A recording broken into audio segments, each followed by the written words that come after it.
Welcome to the Fire Time Podcast, where it's never hot enough, slow is fast, and the way to win is to make it so stupidly easy to buy from you that there's no excuse not to. I'm your host, Tim Reed. And I'm so excited to be here today. Welcome to Season 3 of the Fire Time Podcast. Now, this episode in particular is extremely special to me because this episode is dropping basically 1 year after this podcast started. When I think about where I was in September a year ago, I'd recorded a lot of these episodes of the podcast. I didn't know what people would think, if it would take off. It was just a labor of love on my end. And sitting here a year later, I am just blown away at how the conversation has changed. It's been a wild ride. I feel like if there's one thing that this has done is I think that this platform has helped to start a conversation across our industry for hundreds of businesses. I keep getting these emails and people talk to me at conferences and at trade shows about how the concepts that we're discussing here are revolutionizing their business. It's helping them rethink their paradigm and make it easier for people to buy. And that makes me so stoked for the future of this industry. And I think one thing that's true that I'm seeing is that this podcast is creating a community of leaders in our industry. One of my mantras has been open-handedness and realizing that, there's bigger things out there than the guy who's selling down the street for me. And I can be open-handed with what's worked for me and learn from other people who are being open-handed with what's worked for them. And I think that the idea of having an abundance mentality versus a scarcity mentality, I'm convinced that that is the silver bullet when it comes to getting your business off in the right direction. So I just want to commend you guys for being leaders in this industry who are willing to listen, who are willing to grow. And I'm not joking you. Mark my words, this community of leaders who's listening to this, in 10 years, they're going to be the people that are really calling the shots in our industry. And it's been extremely fun to be a part of it. Now, this season is going to be a little bit different than season 1 and 2. And in this season, we're going to start out with the first 7 episodes covering the 7 steps in the retail sales process. And I'm really excited about this because these 7 steps are something that I have been thinking about and implementing for a long time now, and we've had a lot of success with them, and I know they can do the same for you. So I originally said that the first 7 episodes would cover those 7 steps, but as I started thinking about it, I wanted to do episode 1 as an overview to the entire sales process. So that's what today is going to be. It's just going to be me riffing on each of the 7 steps, why they're important, and what you should be thinking about at a very high level. And then over the next 7 episodes, we're going to dive in one by one by one by one. And by the end of it, you'll have a cohesive structure that you can take and just set the sales world on fire with. So with that, we're going to get started on the 7 steps in the sales process. I hope you get a ton of value out of it. I know that for me, it's always helpful to see the big picture before diving in step by step by step, and that's exactly what we're going to do. Now, one of the first questions I want to address as we get into this is why a sales process? There's some people that are naturals, there's some people that aren't. Why don't we just hire the people that are naturals and have them in sales? Well, frankly, I think it's not that easy, and I'm convinced the sales process is going to give clarity to your team members like nothing you've ever done before. And here's the example. So I live in Portland, Oregon. I may have used this on the podcast before, but if I tell one of my team members that they got to drive to New York and they can't use a map, is that going to go well? No, it's not. They may get there. Most likely they won't. They'll probably run out of gas or money or end up somewhere, but they're probably not going to end up in New York. And in the same way that there is a route from Portland, Oregon to New York, there is a route to your customer's journey in the sales process. Now, what I don't want anyone to misunderstand is that a sales process is not micromanagement. This is not turning anyone into a robot. I hear this all the time, but it's not doing that. In the same way that if I'm having one of my team members drive to New York, well, I'm going to give them a map. Now, I'm not going to tell them what lane to drive in and how fast to go, but I am going to say that, you got to drive east in Oregon, and you're going to have to drive through Idaho. And then after that, you're going to have to go to Montana, and then the next state, and the next state. There is a general direction to get to New York, or otherwise you're not going to get there. And sales is the exact same way. So that is why we have to have a process. The way that I often describe it when I teach it is that a sales process is painting lines on the basketball court so that your team members understand the game and what's required of them. Otherwise, you got one person playing hockey, one person playing tennis, one person playing basketball. Paint lines on the court. If you do this, it's going to give you a common vernacular to talk about so that you can get better. And it's also going to ensure that customers have a delightful experience all the time, every time, because you're all playing out of the same playbook. And if we look at this, I mean, honestly, buying a fireplace, it's pretty difficult and confusing. I think we can all admit that it's a complex product, and having some commonality of the way that we get to a sale makes life easier for everybody. So with that, I'm going to go through the 7 steps at a very, very high level. Now, you're going to hear these steps and think, oh my gosh, like there's nothing special about this. And I'm going to tell you, you're right. These steps are not complicated. They're simple. And I'm convinced that it's actually the simplicity of them that makes them so powerful. So with all that, we're going to jump into step 1, which is greeting. I mean, pretty easy, right? We'll do a whole episode on this, but greeting is step 1 in the sales process, and you want to take the time to get it right. So you think about this, when a customer walks into the store, they're making all kinds of assumptions about you, and the way that they're treated in the first minute of being in the store is going to hugely affect their experience with your company. So you want to make sure to get this right. So what makes an effective greeting? Well, number 1, I would say thinking about it, being intentional, just processing. How are we going to greet a customer? Should we shake their hand? Should we do this? Should we do that? Asking those questions in and of itself is going to make your greeting process better. So what is it that makes an effective greeting? Well, number 1, it's just going over and making a nice introduction. So when you're introducing yourself to a customer, look at them in the eyes, shake their hand, give them your name. Now, for me personally, I usually won't ask their name. I feel like I have to earn the right to ask their name, but they'll usually give it to you anyway during that initial time frame. After that, go for some kind of small talk. I mean, maybe you could make a joke about the weather. Maybe you've got a little one-liner, in your back pocket that you always keep that, people kind of laugh at. Or maybe they have a t-shirt or a hat or something that there's common ground with that you can instantly start to small talk on that. But that's really, really important just to even slightly just ease tension and build a little bit of trust before you get into it. Now, the key question in a greeting that you have to ask, we'll spend some time on this in the next episode, is this. It sounds a little different than what you might think, but the key question you have to ask is this your first time in the showroom? And we'll get into why in the episode next week, but you have to ask this question. It will tell you so much. If the customer says, well, yeah, it's our first time in here, you get to thank them. Oh my gosh, thank you so much for coming in. And then you ask the follow-up question. How was it that you heard about us? Now, that's a very unassuming and unintimidating way to get the answer to, is my marketing working? So that 2-question combination, is this your first time in the showroom? Oh my gosh, we really appreciate you coming in today. How was it that you heard about us? That's going to tell you so much about if your marketing is working, the direction of the initial sale.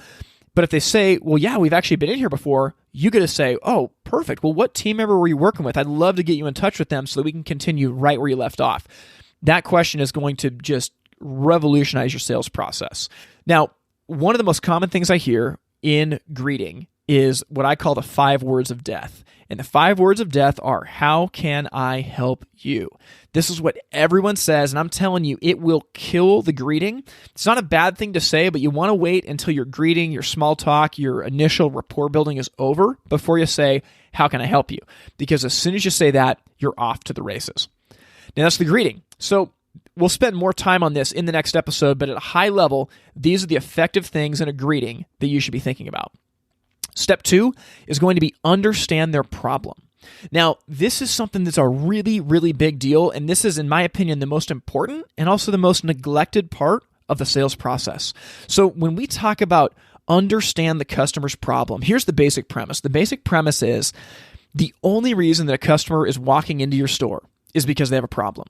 People only talk to you because there's something wrong. If everything was right, they would not be in your store. So the key for you is to understand their problem. And what people most often do when I go secret shop is they ask me 1, maybe 2 questions. How many square feet you have? And then, are you looking for a built-in or for an insert? And I mean, we'll spend some time in the episode about this, about why you don't ever want to do that. But this is the part of the sales process that is most often neglected because people jump straight into showing a product, and they never take the time to actually listen and understand to the problem that customers are having. Because if they take the time to do that, the product solution would all of a sudden make itself very evident as you start to hear more and more and more. But what happens is most often salespeople ignore this. They ask a couple basic questions. They just jump straight into presenting a product.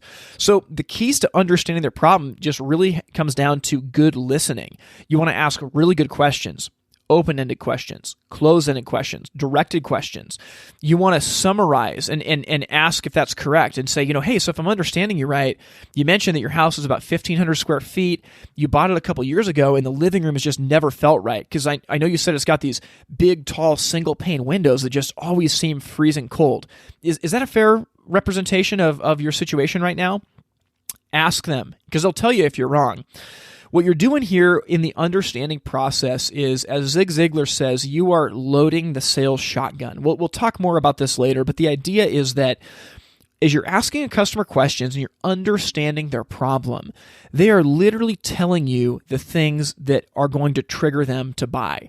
And if you can remember those things later on, when you're talking to them about a product, you can actually show how your product is a solution to those problems. And the customer is, it's like a superpower where they want to jump in and buy.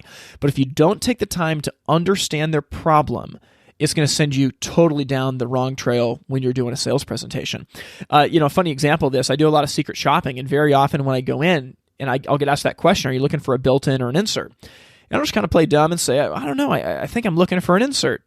And the salesperson never asks me any follow-up questions. They just jump straight into presentation. And I'll let them get 30, 45 minutes into the sales presentation and then just throw something out like, okay, perfect. So you can send this over and I can get the framing specs to frame this into the side of my wall.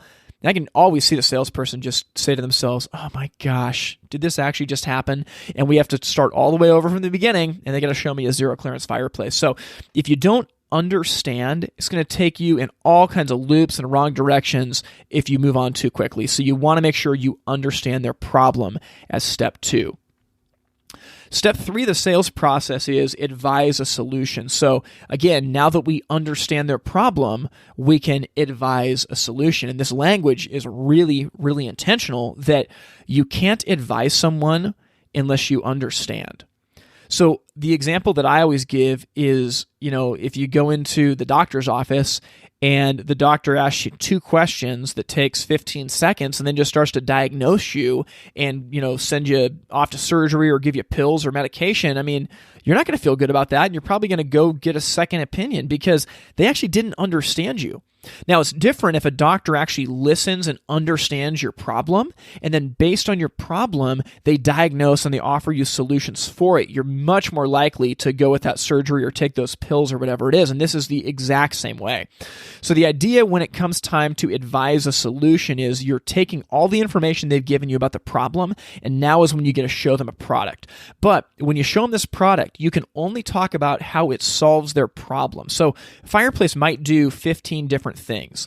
But if a customer's problem was that their living room is cold and it's never felt right, well, you don't want to talk to them about how this fireplace uses an Invisimesh as opposed to a normal mesh screen, and that's so much better because it looks nicer and it's better for little kids or pets or whatever it is. No, they told you that their living room never felt right, that it was always kind of cold. So you want to talk to them about the solutions that this fireplace offers in regards to that. Like, hey, this fireplace is going to make you so warm and cozy. You're not going to believe how beautiful your room is going to be and how much you love being in it now when it's never been that way before. Make sure that you're presenting solutions to their problems, not just random information. And this goes to Zig Ziglar's sales shotgun, is that in the understanding phase of the process, they're loading the sales shotgun. They're giving you the problems that they have, and that's ammunition in the shotgun. When it comes time to advise a solution, you and the customer are pointing that sales shotgun at the problem and firing away. But if you don't have any ammunition of the problem, you're not going to be able to blow it away when you talk to them about it. So you got to make sure that you use the information that you gained of their problem to make sure that you're advising a solution that's exactly right for them. Now, I know this seems really simple, but it makes sense here, and this is where it comes together. Step 4 in the sales process is make a plan. And I mentioned this in the episode last season that I did with JJ Peterson from StoryBrand. I straight up ripped this off from them because it is absolutely amazing. What StoryBrand always talks about is you got to make a plan for your customers because they don't know how to do business with you. And fireplaces are no different. That, if a customer is looking at a fireplace job for the first time, they don't know that there could be framing and electrical and gas line and that there's 5 different decorative fronts. They got to choose a surround panel size. I mean, they're really confused by that. They don't know that an expert needs to come out to give them an in-home estimate, that there's going to be an inspection afterwards, all these different things. So the idea would be to, after you have understood the customer's problem, you've advised a solution that is going to be perfect for solving that problem. This next step is outline in 3 simple steps what it's going to take to complete that job. So an idea might be if a customer's in your showroom and you talk to them about the fireplace and they really believe that this is the solution for them, you could say, what we're going to do to get this done is really simple. First, we're going to write you up today with an estimate of what we believe this is going to cost based on everything we talked about. Second, we'll send a professional out to your house at no charge to measure everything up and confirm all the numbers, so that way no one's in the dark about pricing and everything's taken care of before you put any money down.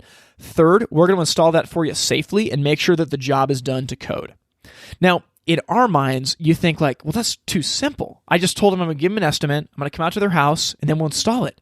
Yeah, that's what you're going to do. But customers don't know that. And you saying that to them, I mean, it is like medicine because they're swimming in this river of chaos. Everyone's cramming BTUs down their throat. They're saying, well, this person's got to come out for this, and this person's got to come out for this. When you can make it simple, hey, first we're going to do this. Second, we're going to do this. Third, we're going to do this. It clarifies the decision for them and makes it so unbelievably easy. So step 4 is make a plan. Now, step 5 is really, really simple, and it is call to action. So this is when you, quote unquote, ask for the money. I have a quote up in my office. It's of Jerry Jones, the owner of the Cowboys, and he's talking to the Cowboys in this video clip, and he says, people have told me that I'm a natural salesperson. And so I want to tell you the 5 keys to sales. And this is in like the Jerry Jones accent. He says, rule number 1, always ask for the money. And I forgot the other 4. So this is when it's time to ask for the money, call to action. But I would define asking for the money as a little bit different than Jerry would. So I would say the call to action is for whatever step 1 of your plan was. So if you're talking to this customer, think about our sales process so far. So we greeted them, we built some great rapport, we have understood their problem, now we've advised a solution that's going to be perfect for exactly what they need. Now we've shown them the steps that they have to take. So this is really easy. Do you want to get started with step 1? Now, guess what? In this case, step 1 was not asking for the money. It was a written estimate. So there's no pressure. You're saying, hey, why don't we get a written estimate done today? And that way you've got everything that you need to make sure that you understand the ballpark of the pricing you can talk about with your wife. Very, very low commitment on your end and the customer's end. Now, here's where it gets trickier is you got to call to action again, and you got to move on to step 2 of the plan. So once you've written up the estimate, you say, well, hey, this is perfect. We understand it's going to be in a range of this many dollars. What day is going to work best for a team member to come out and just verify that everything is the same as what we talked about in the showroom? Now, again, you're not asking for money, quote unquote, but you are asking for commitment. And this is how call to action works, is you just work your way down the plan. You start asking for that estimate. Once you got the estimate, then you start asking for the in-home visit. Once you've done the in-home visit, then you start literally asking for the money. But call to action is step 5 in the sales process. If you are not calling the customer to action every single time they're in the showroom, you're losing. And the call to action, again, it doesn't have to be asking for the money. It's just to whatever step 1 of the plan was. So maybe step 1 of the plan is a customer just says, hey, I'm just looking for design ideas. And you can say, well, perfect. Step 1 of the plan is that we'll send you over an email with all kinds of design options that could work great for you. Step 2 is going to be that we'll write you up an estimate for this project. And step 3 is that we'll come out to your house to finalize everything. So, whatever the plan is, the call to action is whatever step 1 on that plan is. If you focus in like that, it is going to bring so much clarity to what you do, and it's going to make your sales team wildly effective. So you got to call the customer to action. Step 6 is pursuit. Again, this language is really intentional because you have to pursue jobs if you're going to be a successful salesperson. The reality is a lot of folks in our industry are order takers, not salespeople, where if someone comes in, knows what they want, and is ready to throw down right there, then they can probably stumble their way through collecting the money. But there's a lot of folks who they're not ready, and you got to pursue that job. And this is why it's so important to break it down into a plan. Like if step 1 is the estimate, step 2 is the in-home visit, and step 3 is the deposit and installation, well, I would have a list of your customers with what stage of the process you're at. And if you've got a customer where all that's been done is a written estimate and there hasn't been an in-home visit yet, well then in you pursuing the job, you're just going to call them and try to get that in-home visit. That's it. You're not going to try to call and ask for the money. You're not rushing this process. Now, for a customer who has had the in-home visit, the pricing's finalized, and there's no objections left, the pursuit of the job is calling and asking for the money, finding ways to add value and to eliminate roadblocks to get them to give you a yes or a no. But the reality is that you have to pursue the job. This is a step that almost everyone misses. And I'm just telling you, I cannot wait for you to hear the episode on this, but I'm telling you, if you start following up on your jobs, if you haven't done it before, this will 2x your sales. There's a lot of salespeople that as soon as a customer walks out that door, no one ever does anything. It's like the bid either, goes into a dusty corner of the hard drive, or I used to work for a business where we literally had a dusty bid folder off in the corner of, proposals that no one ever called back. So do your customers a favor and pursue the opportunity. You're not coercing them to buy. If they tell you no, totally fine. But you are trying to get them to the point of making a decision one way or the other. Now, finally, step 7 in the sales process, after you have pursued the job and won it, is show gratitude. Find some way to tell this customer, hey, that means the world to us. We are so thankful that you allowed us to put this amazing fireplace into your house. So find a way to show gratitude, whether it's a thank you card, send them a Starbucks card, give them just a nice email, something handwritten. Maybe your business has a gift package that you like to give to new customers, but do something to show that their business matters. And I would honestly try to surprise and delight, because you think about this. Even just like the simplicity of a Starbucks card. So we purchase things all the time. But just imagine that like one day at your house, you go to get the mail, and all of a sudden you got a personalized piece of mail from you. It's a handwritten card that just says, hey, Tim, I wanted to check in on your fireplace. I'm so glad that you bought this from us. I know that it's transformed my home, and after seeing the finished installations, pictures of yours, I think you're going to be really happy.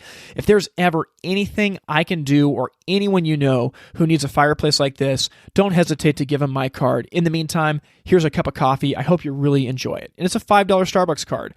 I know for me, I save handwritten cards, and who in the world is going to be sad about getting a $5 Starbucks card? It's something that I would honestly probably tell a friend about, or I think it's a really, really good idea.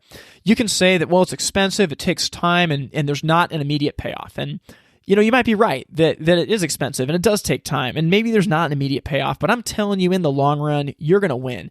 If you sell, say, 150 to 300 jobs a year, and you send out 150 to 300 thank you cards, asking for referrals, handwritten, with $5 Starbucks cards inside of them, I am telling you, over time, that is going to start to build an army of repeat business that's going to come your way. And it's the right thing to do. If someone's spending this much money with you, show them gratitude and let them know that it matters. So in summary, you think about the sales process, and there's nothing complex about this, but I'm telling you, thinking about it in these terms and starting to practice this with your team will make all the difference in the world. So let's go back through this one by one. Step 1, greeting. Right? Greet the customer. Make them feel super, super welcome. Find out if your marketing is working. Do that right, and it's going to set you up for success.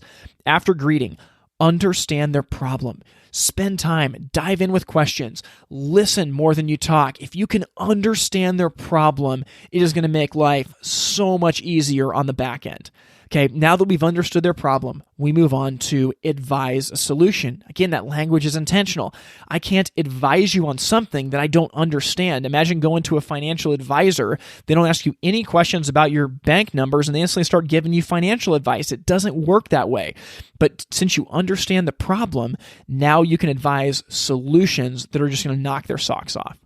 After we've advised a solution, we've identified the right product for them, we make a plan. What are 3 steps it's going to take to get this completed for them? Again, make it big picture. Don't get it too fine-tuned, but let them know if we do this, then this, then this, your problems are going to be solved, and this is going to be amazing. After that's the call to action. You got a call to action on whatever step 1 of the plan is. And after that, you got a call to action on step 2 and then step 3. That's sales 101. Once you've got that plan in place, you got to start calling the customer to action. This is actually a service to them. Step 6 is that you pursue the job. Not everyone's going to give you money right away. And so as a salesperson, you got to keep track of your open opportunities. You got to understand what part of the sales pipeline each customer is at. Are they at an estimate? Are they a customer that has already received the in-home visit? Where are they? Because that's going to dictate what you talk about as you pursue that job. But I'm telling you, the salespeople that pursue are the salespeople that win. Last, after you have won the opportunity, is show gratitude.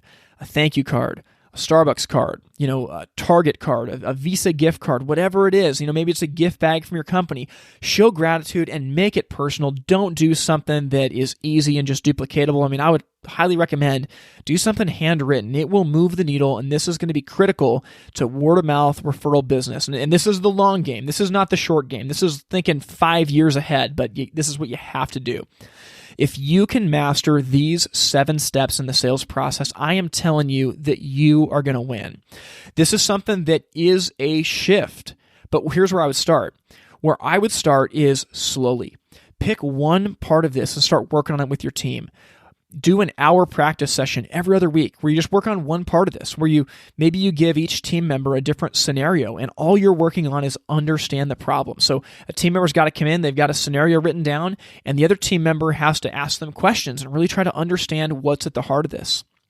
I'm telling you, a sales process is something that not many companies are doing. And I was actually so stoked because Hearth and Home Magazine pretty recently had an article on sales process. And it's the first time I have ever heard people talk about sales process at a high level in our industry magazines. And it was amazing that they're starting to think that way. So these next 7 episodes are near and dear to my heart. I cannot wait for you to hear them. Each one is going to be a deep dive on one of these topics. But if you can execute these 7 steps all the time, every time, your team is going to win.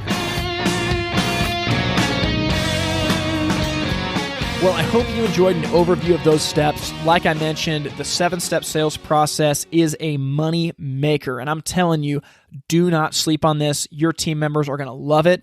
Even if they start to complain at first, as they see you, the leader, jumping in and helping out, this will clarify what they do, and it's going to make them more money. So like I said at the beginning, I am so stoked that Season 3 is here. I think that this is going to be absolutely amazing. We're going to go through the next 7 episodes, going through these 7 steps in the sales process. And then following that, we're going to get back to just regularly scheduled guests on all kinds of different topics that I'm really excited about.